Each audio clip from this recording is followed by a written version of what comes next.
needed to prove that they actually own the debt and wanted to file a motion last time I talked to you for arbitration. The fact of the matter is you didn't file anything. They own this debt. You can file a disposition and I'll keep fighting it. So.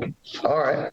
Did you get into the breakout room? The discussion did not last long at all. He got up and walked away, so. Apparently didn't like what he was told. Good morning. Are you Nathan Pirro? Yes, sir. I am literally at work. I cannot, there's no video access here, so I have to call in. I'd love to come to the courthouse. So I live like 3 blocks from there. I could have came there. But I would have loved to come in person. I live about 3 blocks from there. Well, you're certainly always welcome to do that. Let's talk about where we are and see how far we get. It's a claim for $3,109.06.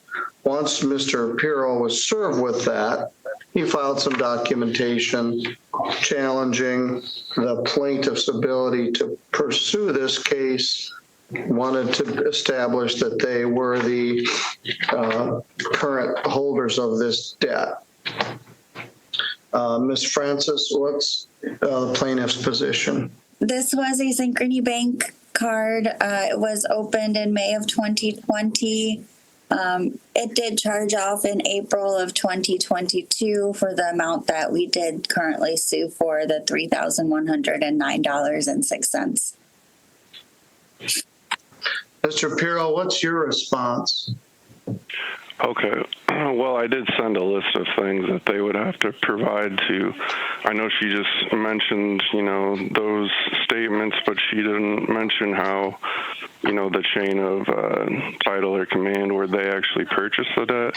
So she just said that, credit or the PayPal was a charge off, and she never mentioned how they bought the debt, how much they bought the debt for, how they even collected or how they even were assigned it. So I also they sent me the same thing, and I'm sure you got that in a massive stack where they don't show any transactions or any, literally anything. It just is this one blank statement, and they printed out wasted 40 pieces of paper, and it's the same thing over and over again. So I don't see where. Well, let's take a look. They're not entitled to tell you how much they paid for the debt, but they are required to provide a chain of ownership that they are. So I'm looking for that. It's usually in here somewhere.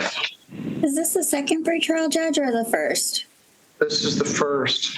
So then discovery hasn't been opened for us to send him the chain of title. If we can get discovery open, we're happy to do so.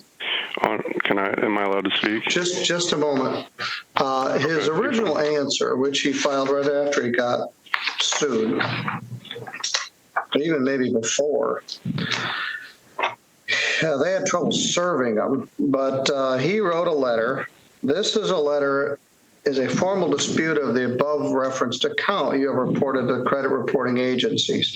Under the Fair Debt Reporting Credit Act, I'm requesting that you provide the complete method of verification, including the original contract signed. That's often difficult to do, but I believe that's in the pleadings. And all documents showing you have the legal right to collect this alleged debt. Ms. Francis, were you able to find that? Defendant's letter? No, the assignment of the debt to this plaintiff. We do have the documents, Judge. Like I said, discovery hasn't been opened yet, so we did not send it. Your Honor, can I repel what she just said? The trial order I got for the pretrial. Yes.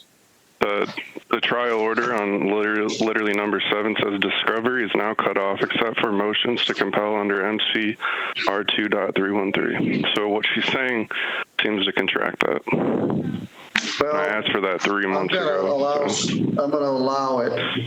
I'll tell you how old that order is. Judge McManus created it. And I've been here for 23 years. So, he requested it. They didn't respond to it. They claimed that there was no Okay. discovery open, but it's a simple question. Do they own this debt or not? During the Right. during the stock market crash and credit issues, foreclosure issues after 2008 and 2009, we had lots of cases where the plaintiffs couldn't show they had title to the debt, especially in home mortgage foreclosure actions. It was like the Wild West. I suspect that this company has got what you're looking for, and they are the owner of the debt. But I'm going to allow discovery, and I'm going to continue this matter for 60 days. So I'm going to continue this to February 2nd. I did allow 60 days for discovery. Plaintiff indicated they would be filing a motion for summary disposition. They have done that. Also, a lot of documentation has been filed regarding the history of this debt. And so this is set for a pretrial and motion for summary disposition. Ms. Olivier, what's your position here this morning? My position is that the defendant did not deny any of plaintiff's allegations, just requested documentation, which he has been provided with in the interim. No answer having been filed to plaintiff's motion, plaintiff contends that the defendant did not present a valid defense to plaintiff's claims, and that defendant's answer does not overcome plaintiff's pleadings and proofs, and plaintiff is entitled to judgment as a matter of law. We get $3,364.69. Mr. Pirro, that's how much they're asking for. What's your response here? Well, I never argued the amount. Like she's saying, I never said anything about the amount. I was arguing that they needed to prove that they actually own the debt. I mean, obviously they're a debt buyer. They're not who I originally had the debt with. So instead of me, paying somebody that's claiming they own my debt, and then it coming back to haunt me, I want them to prove the right documentation, which I don't think they have. In fact, the bill of sale they sent, I mean, who was, Lynn Fisher? I could have made this in Microsoft Word.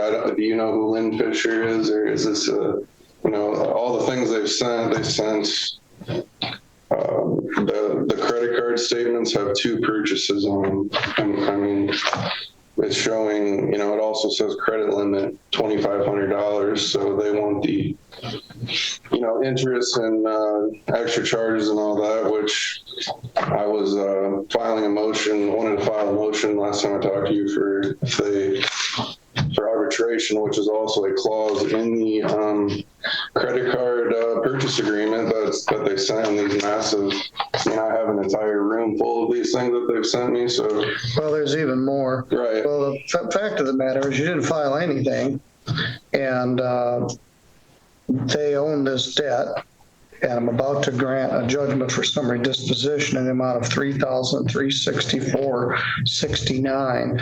They've provided a history of billing payment from your address. Right, but would you like to talk privately to Ms. Olivier regarding the ability to make a payment on this? Or you want me to just order the judgment and then deal with that later? I mean, this is the pre-trial technically, right? So yeah, but there's a motion for summary disposition. Right. And if I grant the motion for summary disposition, the case is over. You owe $3,364.69, and then the question is any ability to pay it. So what about the fact that it says I can have arbitration? Well, you didn't ask for it. Yes, I did. And things that I filed, I said Where? Also, the thing that we delayed this 90 days for, was that satisfactory to what they... Yes, they sent you all this documentation about... It was the same exact thing they sent before. They added 1 page. So... Well, in the court's mind, that's sufficient. You owe this debt. But to them, that's the real question. So yes, you owe it to them. Credit Corporation Solutions. Okay, Inc. well then you can file a disposition and I'll keep fighting it. So. All right. So I don't agree that I owe them specifically. So. Okay.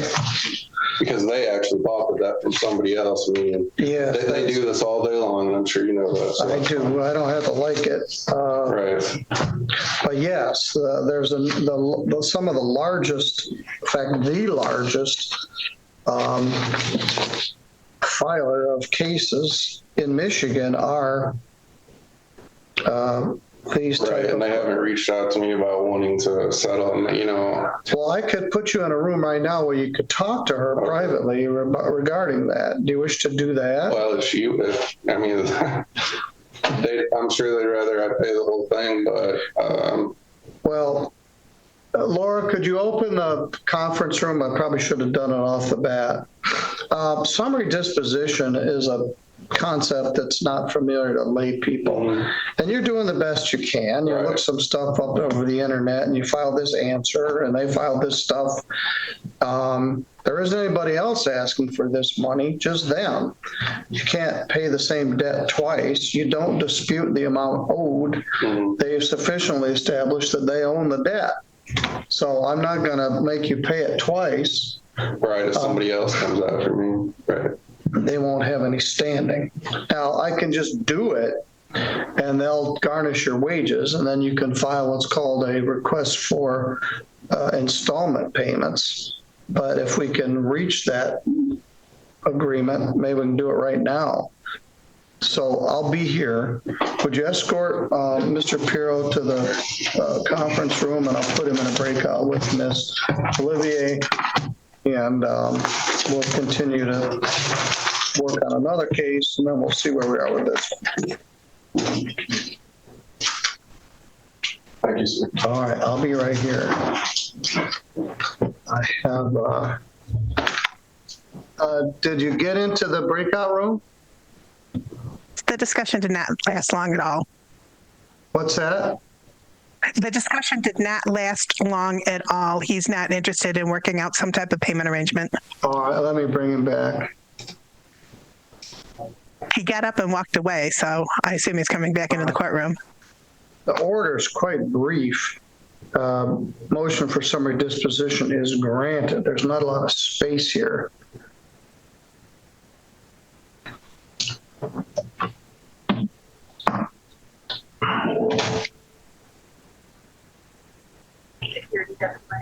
Did Mr. Pirro leave?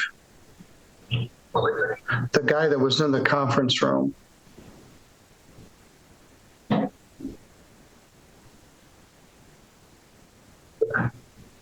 All right. He left. All right. Thank you. All right. Bye. All right. Apparently didn't like what he was told. Damages. $3,109.06. Costs. $255.63. Can you give me the breakdown of those, please? $75 attorney fee, $40 motion fee, $25.63 service fee, and $115 filing fee. Okay. Equals Thank you. $3,364.69. I just wrote it in there. He acknowledged that he owed the debt. He just was questioning who he owed it to. So I don't know why he's so upset about it. He admits he owes the money. He isn't going to have to pay it twice. I've established sufficiently for a motion for summary disposition that it was owed to you. Someone else isn't going to come in and sue him again for this debt. So his anger is misplaced, but he owes $3,364.69. I did explain to him his ability to file a motion for installment payments. I don't know whether he heard it or not, but I did tell him. At any rate, the motion is granted.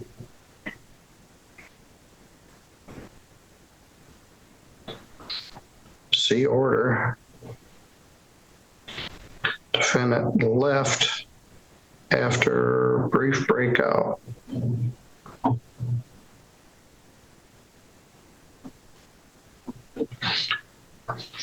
he owes the money. If he start garnishing his wages, he can ask for a installment payment order. We'll discuss it further, but I do find beyond the standard required in 2.116 C9 and C10, both, he owes this money. All right, Ms. Olivier, I'll see you again next time. You want the Thank you. judgment submitted under the 7-day rule? No, I just did your order. You submitted a summary Okay. disposition order, and I put the numbers in it, and we'll just use that. Okay. All right, thank you. Thank you. Have a great day. Okay, we're working on it.